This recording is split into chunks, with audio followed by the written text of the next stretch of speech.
Hashtag real horror stories of being home alone. Hashtag story number 1. I thought my parents had come home. My name is Nathan. This happened when I was 17 years old. It's been almost 10 years now, but I still remember every detail of that night. Some things happen in your life that never really leave you.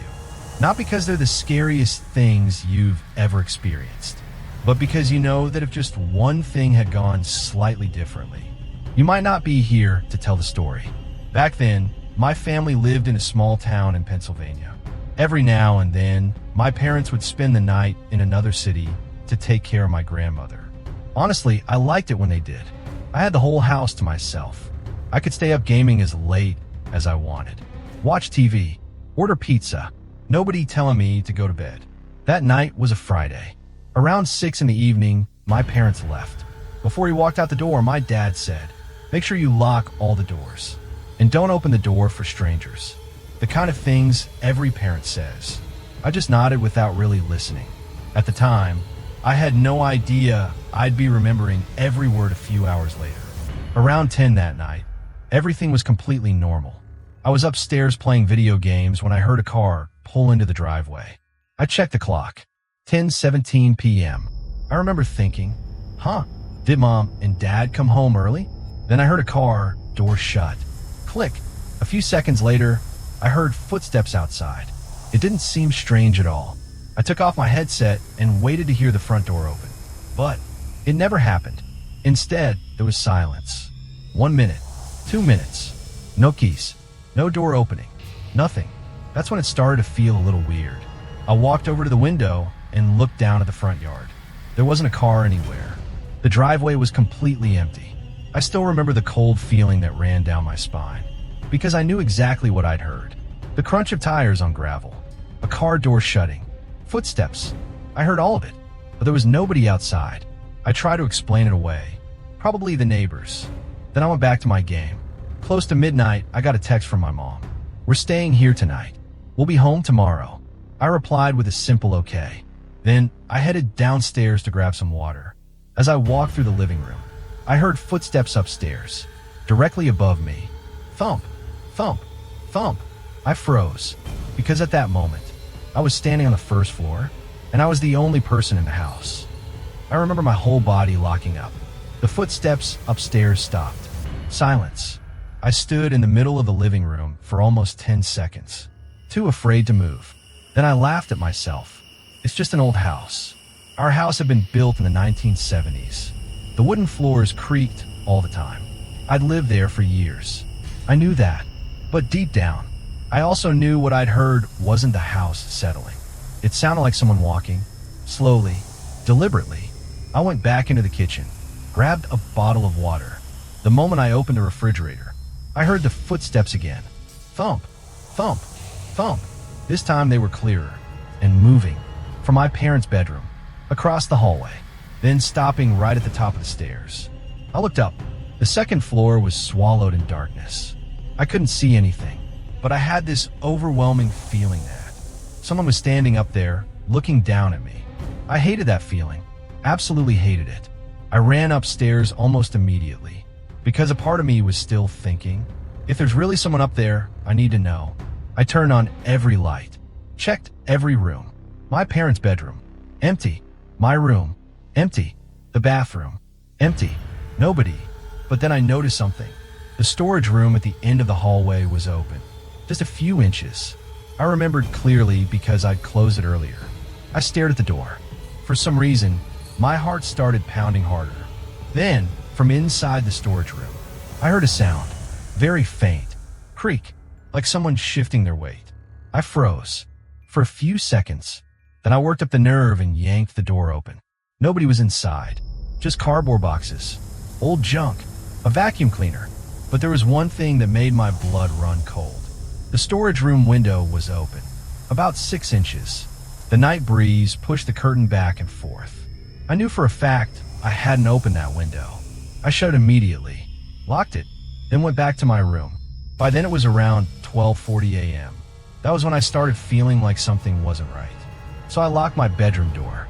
The first time I'd ever done that while home alone. Then, sometime close to 1 a.m., I heard a noise downstairs. The sound of a kitchen drawer being opened. Click, click, click. The sound of a kitchen drawer being pulled open and pushed shut. Clear as day. I sat straight up in bed. My heart was pounding so hard it hurt. At that point, there was no doubt left. Someone was inside the house. Not the house settling. Not the wind. Not my imagination. A real person. I grabbed my phone. My hand was shaking so badly, I almost dropped it. Then I called 911. I still remember what my voice sounded like. So quiet it was almost a whisper. I think someone's in my house. The dispatcher told me to lock my bedroom door and not leave the room to investigate. I did exactly that. About 3 minutes later, I heard footsteps right outside my bedroom.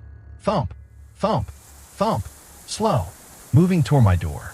Then they stopped. Silence. I barely breathed. Then the doorknob started turning. Rattle, rattle, rattle. Someone was trying to get in. Even now, I can still remember exactly how that felt. Hearing a complete stranger standing outside your bedroom in the middle of the night. Knowing there's only a thin wooden door between you. And knowing they're fully aware you're inside. The doorknob turned a few more times. Then stopped. Silence. About 10 seconds later, the footsteps moved away. Thump, thump, thump. Down the stairs. Then nothing. About 5 minutes later, the police arrived. They searched the entire house, and they found evidence of a break-in. The storage room window at the end of the hallway. The same window I'd found open earlier.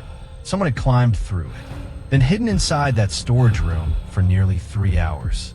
Waiting until I went downstairs. Then they started moving through the house. What kept me awake for years afterward was the last thing one of the officers said to me. He looked at the shoe prints on the hallway carpet and asked, "You said you heard a car pull into the driveway earlier, right?" I nodded. He stared at me for a few seconds, then said, "There aren't any tire tracks out there." I asked him what I had heard then. He didn't answer, just went back to examining the scene. But even now, that's the one thing I still can't explain. Because the man who broke into my house didn't have a car. He came on foot. So what exactly pulled into the driveway at 10:17 that night? And why was he inside my house just moments after I heard it?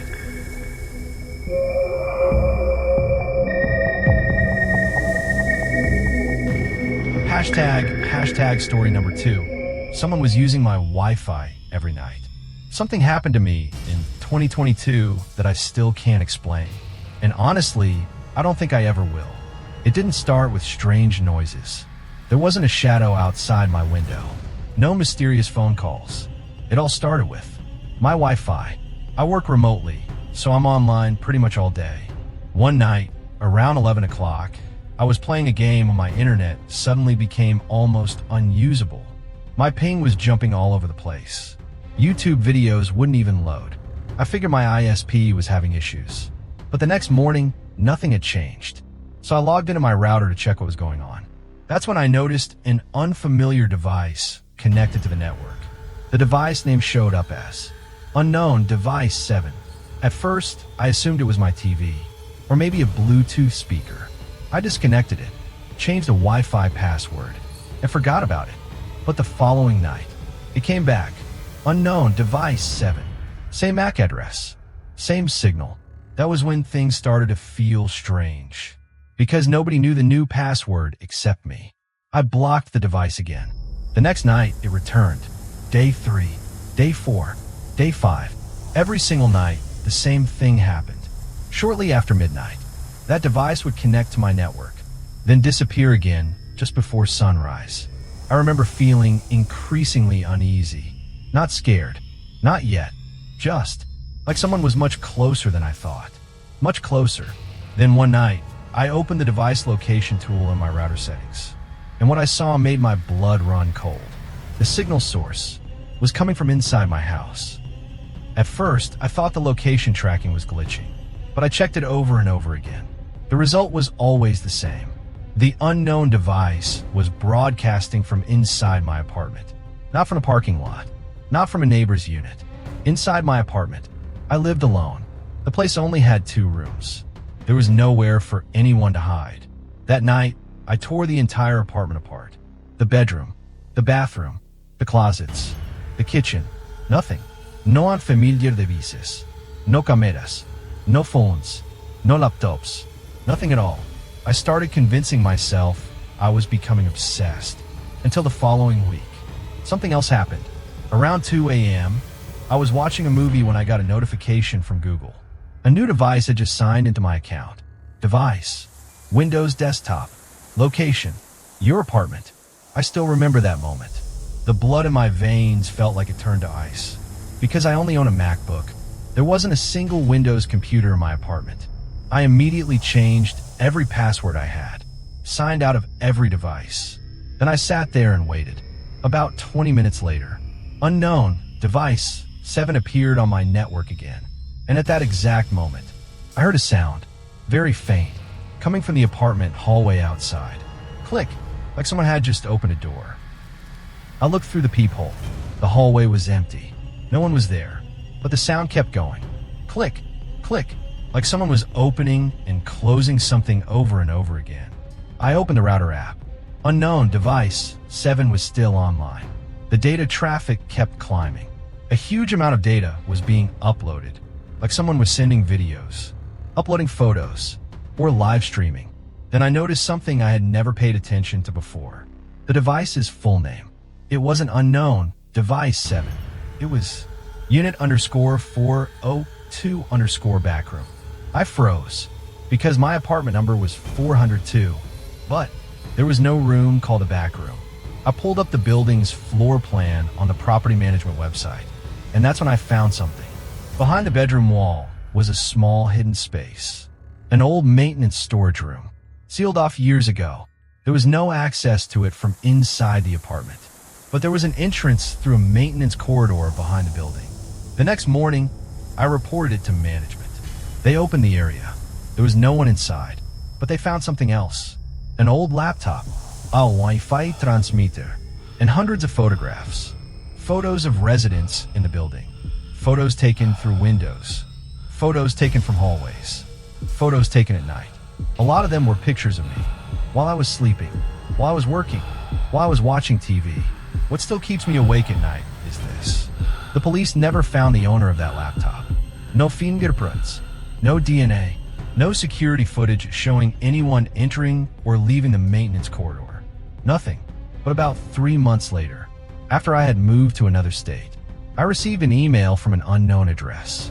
No subject line, no message, just a single attached photograph. It was a picture of me sleeping, taken a night before, in my new apartment.